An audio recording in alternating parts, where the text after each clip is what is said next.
Hi, you're listening to the Table 12 Podcast with Danny Barr, Paul Marino, and Rob behind the glass. Gentlemen. Fellas. Good afternoon. So I was perusing Netflix and caught this documentary, Breakdown 1975.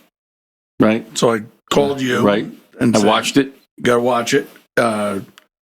And the basis of the documentary was the movies that came out. Amazing at that how many time. movies. Now, I had always believed, I'm a movie buff, and I'd always believed 1939 was the greatest year in cinema. There was a lot of good ones. But Paul Bart, the director, made an argument that 1975 could be the greatest year in cinema. But the way they did it was an excellent documentary, and the way they did it was they showed what carried over from 74. Then they talked about what came out in 75, and then what carried over into 76. Mm-hmm. So carrying into 75 from 74, you got Godfather 2, Blazing Saddles, Chinatown, The Conversation, which is an unbelievable movie, Texas Chainsaw Massacre, Towering Inferno, Death Wish, and Longest Yard. That's just a few of what they talked about. Then going into 75, the top two movies on my list are two of my favorite movies of all time, Jaws and One Flew Over the Cuckoo's Nest. Yep. Then you had Chinatown Network, Taxi Driver. Well, Chinatown was still out. Technically, it was released at the end of 74, but Network, iconic movie. Mm-hmm. But Dog Day Afternoon, Rollerball, one of James my favorites. James Caan. They Tommy and Carrie. Tommy, Carrie, Sunshine Boys, which I loved that movie when I was a kid. Mm-hmm. Walter Matthau and George Burns. But I mean, when you look at Jaws, Cuckoo's Nest, Shampoo was a big movie, and Dog Day Afternoon. I mean, that's some pretty high level entertainment. Young there. Frankenstein, All the President's Men. All the President's Men was technically 76. The Passenger, Bad News Bears. Bad News Bears, 76. Monty Python, Holy Grail. Rocky Horror Picture Show. I mean, that's just a crazy list. Yeah, it is a crazy list. And I didn't realize that they were all, until I watched the documentary, didn't realize that they were all in that time period. That's crazy. And you know what's funny is so many of these movies I ended up seeing because they were a parody in Mad magazine. And then I read the parody and I'm like, oh, I want to see that movie, Right. And that's how I ended up seeing Network, because I was, 13, 14 years old, and Network wasn't really, I wasn't right. the demographic for that movie. But I mean, Cuckoo's Nest, all-time top 5, top 10 favorite movies. They, and then you had Pink Panther, Return of the Pink Panther. Phenomenal.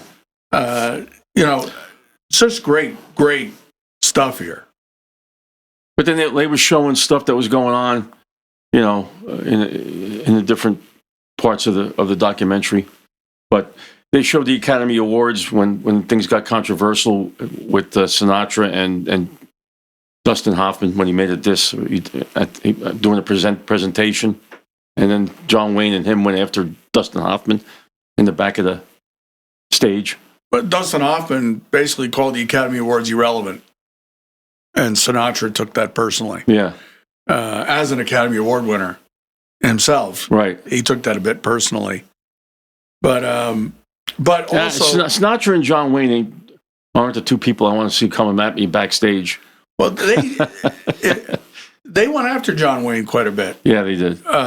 For his patriotism and, they criticized the Green Berets because it was not an anti-war movie. It was actually the opposite. They were trying to, in the World War II is kind of different because everybody was in favor of that. And when they were in the middle of the war itself, they were promoting morale with U.S. bonds and all. But the Vietnam War wasn't popular, so he made a Green Beret movie, and everybody thought that it was just him propping up the justification for it, and people didn't agree with that. And but it's John Wayne, Right? And he doesn't lose many battles. no, he only got beat up in one movie, and that was the Cowboys. And do you remember who beat him up? No. Bruce Dern. And Bruce Dern got death threats when that movie came out. So that must have been one of the questions I missed. I took 2 quizzes online, Dan. I would tell you the truth, right? IQ quizzes? No, one was on World War II. I got 56 out of 60 questions right. And I took a John Wayne. What do you know about John Wayne, about his movies and stuff? I only got 48 out of 60 right there. So that must have been one of the ones I missed with the Cowboys. So I'm going to say the questions you missed were Brannigan. Were Brannigan really? Maybe, yeah. Like there was I missed some. The Shootist is one of my favorite John Wayne. It's a good movie. Yeah, and it has a young teenage Ron Howard in it. Isn't that when James Stewart's the doctor in it? Yes. And he comes to his bedside. Lauren Bacall is the woman that runs the hotel. Plays Ron Howard's mother. Yeah.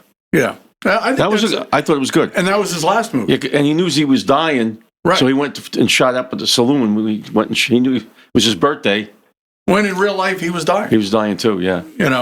So, and that reunited him and Jimmy Stewart from Liberty Valance. I love John Wayne. But Holy Grail became a weekly event for us. The midnight shows. They were always on. That was always on. Holy Grail, Rocky Horror Show. Rocky Horror Song Show. Remains the Same. Yep. And Let It Be. Yep. And we would just rotate, depending on who wanted to see what. Yeah. They had those all in Hackensack when I grew up in Hackensack. So, near Hackensack. That's what they did down there. The Fox Theater on Main Street. That they would rotate those. Yeah, when they opened Rockaway Mall, that was what they did. It was every Saturday night. Rollerball is kind of a funny movie because it's about corporations taking over the planet and they're making the rules. And they use the roller derby as with consequences, right? Deadly consequences. Yeah, right. James Caan is James Caan, man. It's just great. He's got the broadest shoulders of any actor I've ever seen. You could put drinks on his shoulders and have him walk across the room. Yeah, and the documentary also touched base with All in the Family and its impact and Happy Days, and the opposite, and they showed one of the worst scenes from Happy Days when Fonzie jumps the chicken. Yeah, that's an absolute disgrace. Just really, come on. But talking about how Vietnam caused all this political strife and made people be honest with themselves, and so you had Archie versus Meathead and MASH and people to get away from that, all that strife. Happy Days. Yep. And it succeeded. The thing I learned that I did not previously know about MASH was that Robert Altman was making that movie to be a Vietnam movie. And they didn't want that. They didn't want it. So he had to go back a few years and make it a Korean War movie. Because there was enough time in between the Korean War and when they made the movie. And they just said there's too much stress going on, about Vietnam, And 75 is when it started all ending. The POWs were coming home and I remember watching that on the news, them getting off the planes and hugging their families and what have you. But, it's funny that young people today, I don't want to sound like the crotchety old man, but young people today talk about how screwed up, their lives are because of the government and what have you. But they don't understand what we grew up with. And every night on the news was Vietnam. Yeah. And it was the first time they actually had news cameras at the battlefields, and you were seeing the wounded being carried to the choppers and what have you. So MASH became a Korean War movie because of it. And Happy Days, they didn't bring this up, but Michael Eisner, so Gary Marshall created Happy Days. But wasn't it was because of American Graffiti, wasn't it? No, it was a coincidence. Ron Howard was already making American Graffiti, was already signed to do Happy Days. Gary Marshall and Michael Eisner were flying cross country and they got delayed. Their flight got delayed. So while they were sitting in the gate, they said, well, we might as well make ourselves useful. And they created Happy Days, sitting in the airport. And coming up with the concept for the pilot, whatever. But they didn't think they could get the pilot made. So it was introduced as a sketch on Love American Style. That's how they launched Happy Days. I remember watching that show. I never saw that. I never knew that. But what a difference, and in the beginning of Happy Days, Fonzie couldn't wear a leather jacket. They wanted it so innocent that he wore a nylon windbreaker, a blue windbreaker, the first season. And he had made Lords of Flatbush, and he's like, this doesn't go. Doesn't work. The windbreaker don't go. Tough guy with a windbreaker on. Right. So he showed up with he still had his leather jacket from Lords of Flatbush, and they're like, well, that's a little extreme. So we're going to make the jacket brown. And we're going to put elastic around the wrists and waist and make it a zipper. And that's how the Fonzie jacket became. Yeah, because I remember the first season he was wearing a blue or whatever. He was only he wasn't in much the first year. No, very little. Because Richie had an older brother who nobody even. Chuck, what happened to him? Did he get killed somewhere? Chuck Cunningham. Yeah. But he was only in the first season. It was never investigated. No, nobody cared that he was gone. It was all of a sudden he's not there. I think he was buried behind the garage with his basketball. Yeah. That actor died like 2 years ago, and when he died, the headline was Chuck Cunningham. It's like the great missing persons of all time. They talk about going from All in a Family, which I think started in 70, 71. Yep. And rolling into something like Happy Days, you couldn't get more innocent. But it didn't last long, because then we got into Taxi and Barney Miller, real gritty New York, urban blight sitcoms. But watching it at the end, because me and my wife watched it together, and we both said the same thing. There's a lot of parallels to what's going on today by what you watched, what was going on 50 years ago. Kind of, maybe not the same, but there's similarities to it. Well, what I said to you on the text message is that we don't appear to evolve politically. Mm-hmm. There was an oil embargo in 1975 and a hostage crisis in 1980, and you had the Nixon-Ford.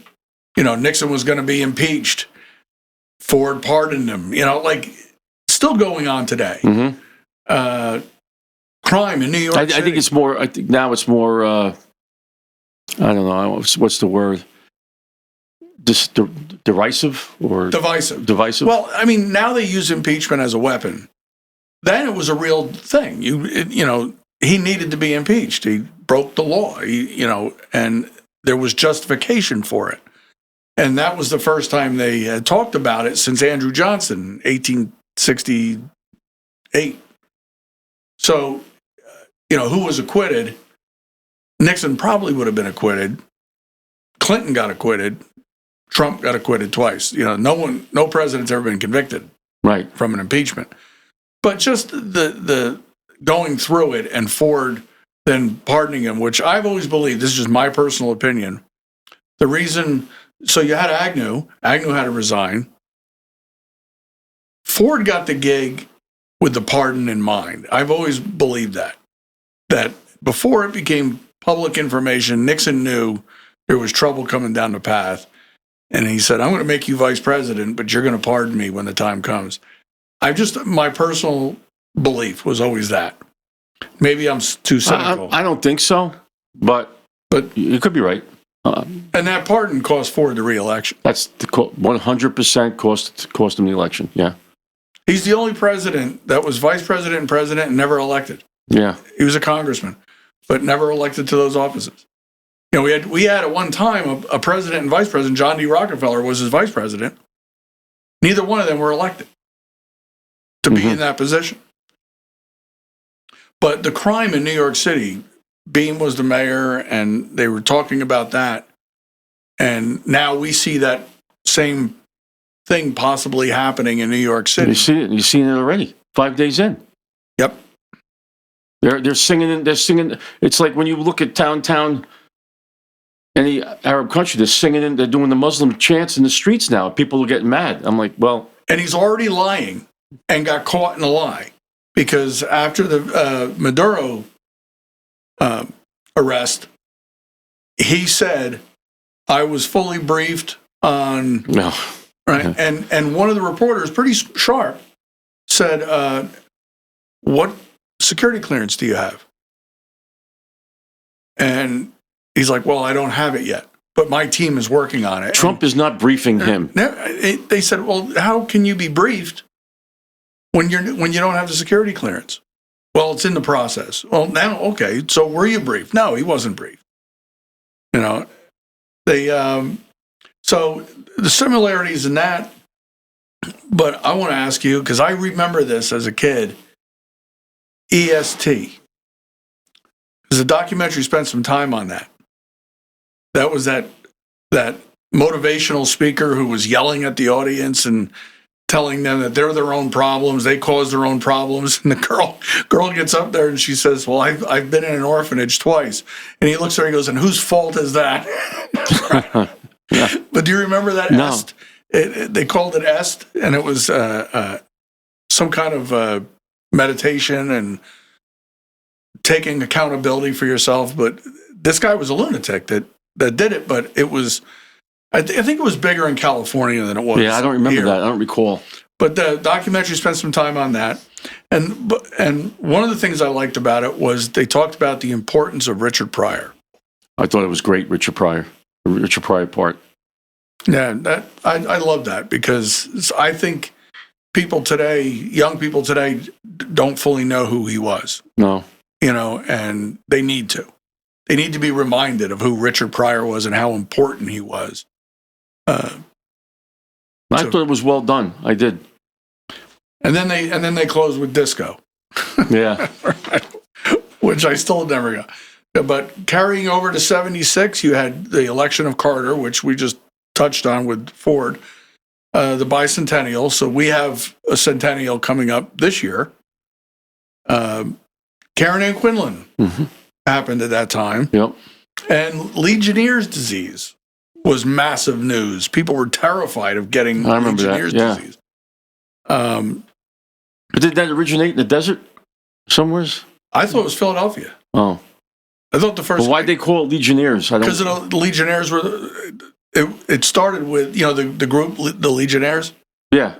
It started with someone in the Legionnaires. Oh, okay. And so that's what they called it. No one seemed to have a problem with that. You can't call it the China virus or the Spanish flu, but it's okay to call Legionnaire's disease. But excellent documentary. Loved it. Yep. I watched it twice, and it was so nostalgic. Because we were just getting ready to. I was just getting ready to go into high school. You were in high school. I was getting ready to graduate. It was my junior year, and then graduated in the bicentennial year, 76. Yeah, it was. And speaking of the centennial, I was thinking about this, and I haven't really heard anyone talking about it. But California this year has the Super Bowl, the Olympics, and the World Cup. I knew they had the Super Bowl. I didn't know about the World Cup.